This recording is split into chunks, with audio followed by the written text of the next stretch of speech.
ऐसे डर सा फील होने लगता है जब एग्जाम आता है।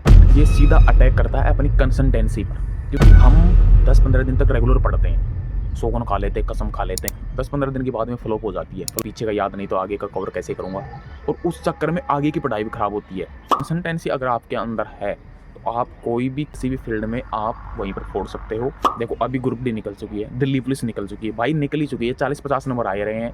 अगर 40 नंबर आ रहे हैं तो नहीं निकलेगा, सीधी बात है यार। देखो झूठी विश्वास दिलाने से अच्छा है कि यार फिर से दोबारा से स्टार्ट किया जाए, रिस्टार्ट किया जाए, ऑप्शन ही। बट अभी ना एसएससी जीडी की वैकेंसी बाकी है, मार्च में एग्जाम जाएगा लगभग। भाई जो पीछे का जो रहेगा यार, डर लग रहा है अंदर से। अब है ना, आज से ये कंसिस्टेंसी फिक्स बनाओ, 3 मंथ्स का प्लान बनाओ कि मेरे को कैसे भी करके सिलेबस कंप्लीट करना है। बस पढ़ाई है ना एक तरीके से की जाती है। और बट आपके कमेंट्स भी मिल रहे थे कि यार मेरे को है ना ऐसे डर सा फील होने लगता है जब एग्जाम आता है। डर उसको ज़्यादा लगता है जो एग्जाम की प्रिपरेशन कर रहा है, तैयारी कर रहा है, और उसकी तैयारी है ना लगभग आधे मार्क्स की हो चुकी है, तो उसको डर लगने लगता है, अंदर से रूह कांपने लगती है यार कि मेरे है ना मॉक टेस्ट में नंबर नहीं आ रहे। बट ये सीधा अटैक करता है अपनी कंसिस्टेंसी पर, क्योंकि अपनी कंसिस्टेंसी रेगुलर नहीं थी।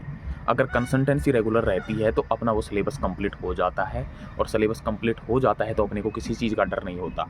बट क्या होता है कि हम 10-15 दिन तक रेगुलर पढ़ते हैं, सौगन खा लेते हैं, कसम खा लेते हैं कि यार कि हमको है ना कैसे भी करके 3 मंथ्स में ये टारगेट कंप्लीट करना है, ये करूँगा भाई मैं कैसे भी करके 3 मंथ्स में ये टारगेट है ना पूरा सिलेबस कंप्लीट करूँगा, पूरा स्ट्रेटजी बना लेता हूँ। फिर वो फ्लॉप जाती है, 10-15 दिन के बाद में फ्लॉप हो जाती है। फ्लॉप इसलिए हो जाती है क्योंकि हमारी कंसिस्टेंसी ब्रेक हो जाती है, रेगुलरिटी है ना वो झेल नहीं पाते। अगर कर लेते हो तो सिलेबस कंप्लीट, आपको डर ही नहीं लगेगा, सीधी बात है, क्योंकि आपको सिलेबस कंप्लीट है, आपने रेगुलर रिवीजन किया है उस चीज़ का, मैथ्स के ऊपर प्रैक्टिस किया है, रीजनिंग के ऊपर प्रैक्टिस किया है, तो आपका डर किस चीज़ का लगेगा? आपके क्वेश्चन बनने लगते हैं यार, तो फिर डर रहा ही नहीं। और जैसे आप कंसिस्टेंसी ब्रेक करते हो, जैसे 7-8 दिन तक रेगुलर पढ़े, 2-3 दिन का ब्रेक ले लिया बीच में, तो फिर पीछे से फिर 2-3 दिन बाद में उठाओगे ना, अगला पॉइंट स्टार्ट करोगे 6-7 दिन के बाद में, तो आपको लगने लगेगा कि अरे मेरे पीछे का है ना, पीछे का ऑलरेडी जा चुका है, साफ हो चुका है। तो वो आपको अंदर से डर लगने लगता है कि यार मेरे पीछे का तो भूल गया, और पीछे का याद नहीं तो आगे का कवर कैसे करूँगा, और उस चक्कर में आगे की पढ़ाई भी खराब होती है। तो बट भाई आपको अगर कंसिस्टेंसी ब्रेक करनी है ना तो पढ़ाई मत करो, और कंसिस्टेंसी आपको रखनी है, यानी कि कोई भी चीज़ में रेगुलर होना। अगर रेगुलर हो पाते हो किसी चीज़ में, आप आज से ही एक प्लान तैयार करो, और जो कुछ भी हो सकता है 3 मंथ्स या फिर 6 मंथ्स, जो आपको अच्छा लगे वो बनाओ। बट ऐसा नहीं करना है कि मेरे को 2 मंथ्स में ही करना है या फिर 3 मंथ्स में करना है, जो आपके सूटेबल हो सके, लेकिन कंसिस्टेंसी रखो, रोज ना रेगुलर रहो उस चीज़ में। ग्रुप डी है ना ऑलरेडी जा चुकी है भाई, मार्क्स नहीं बढ़ रहे। मार्क्स कैसे बढ़ेंगे जब सिलेबस ही आपने कंप्लीट नहीं किया? भाई 10 से 15 क्लासें करते हो, 10-15 दिन रेगुलर पढ़ते हो हर सब्जेक्ट की, जैसे पॉलिटी हो गई, ज्योग्राफी हो गई, हिस्ट्री हो गई, तो 10-10, 15-15 क्लासें कर लिया आपने, फिर उसके बाद में फिर वहीं से आप दोबारा स्टार्ट कर देते हो, तो उस चीज़ को कम से कम 3 से 4 बार कर लेते हो आप। बट आगे का पूरा सिलेबस कंप्लीट किया ही नहीं आपने।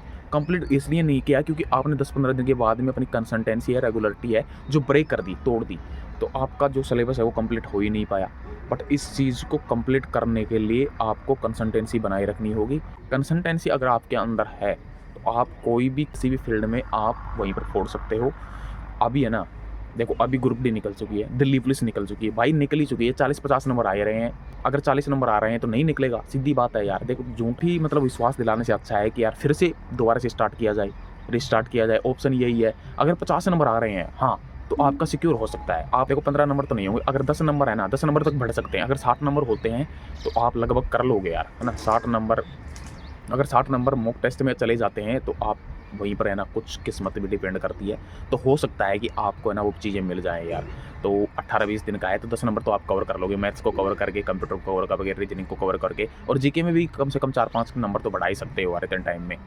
बट अभी है ना एसएससी जीडी की वैकेंसी बाकी है, मार्च में एग्जाम जाएगा लगभग। भाई जो पीछे का जो रहेगा यार, डर लग रहा है अंदर से। अब है ना, आज से ये कंसिस्टेंसी फिक्स बनाओ, 3 मंथ्स का प्लान बनाओ कि मेरे को कैसे भी करके सिलेबस कंप्लीट करना है, बस साथ साथ में रिवीजन करना है और सिलेबस कंप्लीट करना है। अपने सिलेबस को कंप्लीट करो, फिर देखना आपका कॉन्फिडेंस है ना, आपका डर खत्म हो जाएगा बिल्कुल।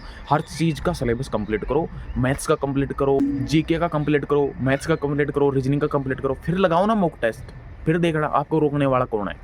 तो अभी प्लान कर लो, दिसंबर का कर लो, जनवरी का कर लो, फरवरी कर लो, और मार्च में एग्जाम होगी लगभग, तो 1 महीना बचेगा, 1 महीने में प्रैक्टिस कर लो। और प्रैक्टिस करने के बाद जब आप मॉक लगाओगे ना, तो आपका कॉन्फिडेंस अपने आप बूस्ट होने लगेगा। बोलोगे यार मेरे को तो किसी चीज़ का डर ही नहीं है, मेरा तो कॉन्सेप्ट है ना बिल्कुल क्लियर है। तो भाई ये चीज़ें आपको निकालनी पड़ेंगी। गुरु क्या है कि कंसल्टेंसी का खेल है। अगर कंसल्टेंसी आपके अंदर है ना तो आप निकल जाओगे, कहीं भी कोई भी फील्ड में निकल जाओगे यार, किसी भी फील्ड के स्टार बन सकते हो। कंसल्टेंसी होनी चाहिए भाई, कैसे बताऊँ मैं आपको। और बिना फालतू में ना टाइम वेस्ट नहीं करना है, और गंदी हरकतें जो भी हैं वो सभी को छोड़ देनी है, जैसे कि मतलब बातें करना या फिर बिना फालतू में घूमना, कहीं निकल जाना, या फिर जैसे कि मक्कारीगिरी ज़्यादा होती है यार।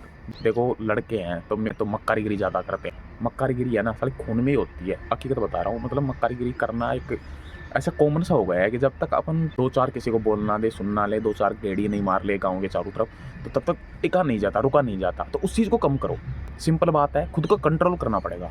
अगर आज है ना खुद को कंट्रोल नहीं कर पाओगे तो शायद ये टाइम ओवरेज होने के बाद में भाई साहब इतने बंद जाओगे, सुबह 8 बजे जाओगे, शाम को 9 बजे घर आओगे, और उसमें भी 400 प्लस, 300 प्लस, 350 प्लस ये लेके आओगे, मुँह लटका के आओगे, और भाई जीवन में ना बहुत बुरी बन जाएगी भाई।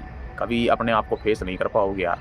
फिर आपको याद आएगी कि यार उस टाइम में है ना एक अटेम्प्ट और देना चाहिए, दिल से मेहनत करनी चाहिए थी यार, हमने है ना कहीं गलत किया है। फिर अपने आप को दोस्त थोड़ी दोगे, फिर बोले हमारी किस्मत में लिखा ही नहीं था, हमारी किस्मत में ऐसा हुआ ही नहीं था। बट मैं आपको बताऊँ ना भाई, ईश्वर, भगवान या फिर अल्लाह उसी को प्रेशर देता है जो उस प्रेशर को हैंडल कर सकता है। अगर आपके अंदर वो शक्ति है, वो जुनून है, वो हैंडल करने की पावर है ना, तो आपको ही ईश्वर, अल्लाह, गॉड जो भी है वो आपको प्रेशर देगा। वो चेक करेगा कि बंदे के अंदर है ना कितनी ताकत है, और इसलिए देता है कि ये है ना इसमें अच्छा रोल अदा करेगा और अपनी एक कहानी, उभरती हुई कहानी लेके आएगा। बट सभी के पास है ना, सभी के पास प्रॉब्लम्स हैं भाई, बट आपको है ना उसका सॉल्यूशन निकालना है। उस चीज़ में पंजना नहीं है, उस चीज़ में लग गए, रोने लग गए, दूसरों को दुख सुनाने लग गए, यार भाई मेरे साथ बहुत बुरा हो रहा है, मैं नहीं तो मैं एग्ज़ाम फोड़ देता। कुछ भी नहीं उखाड़ सकते तुम, अच्छी परिस्थिति होती तो भी नहीं उखाड़ सकते भाई। इसलिए नहीं उखाड़ सकते कि तुम्हारे पास पैसा होता, अच्छी चीज़ें होती, तो भाई आप यार कारीगरी करते अच्छी तरीके से। कमाने की ज़रूरत ही कहाँ थी, पढ़ने की ज़रूरत ही कहाँ थी, पैसे हैं आपके पास, फुल ऐसा है, तो क्या मतलब है किताबों से रिलेशन जोड़ने का? नहीं, कुछ भी नहीं यार। एक्चुअली बात है, जो बिजनेसमैन का बेटा है वो बिजनेस ही करेगा, पढ़ेगा क्यों? उसका पढ़ना भी किसी नौकरी में लगना कोई सक्सेस नहीं है। तो चलो भाई ठीक है, समझ जाओ इस चीज़ को, कंसल्टेंसी ब्रेक मत करो बार बार। अभी है ना टाइम है, एसएससी जीडी के लिए लग जाओ, 3 मंथ्स का टारगेट लो, लेकिन अब की बार ऐसा लो, कसम खा लो कि मैं है ना बस रेगुलर रहूँगा, एक बार सिलेबस कंप्लीट करूँगा। बट यार सिलेबस आप कंप्लीट करते नहीं हो, फिर कहते हो यार डर लगता है, अंदर से डर लग। ठीक है भाई, मिलते हैं नेक्स्ट वीडियो में, सब्सक्राइब कर लेना भाई।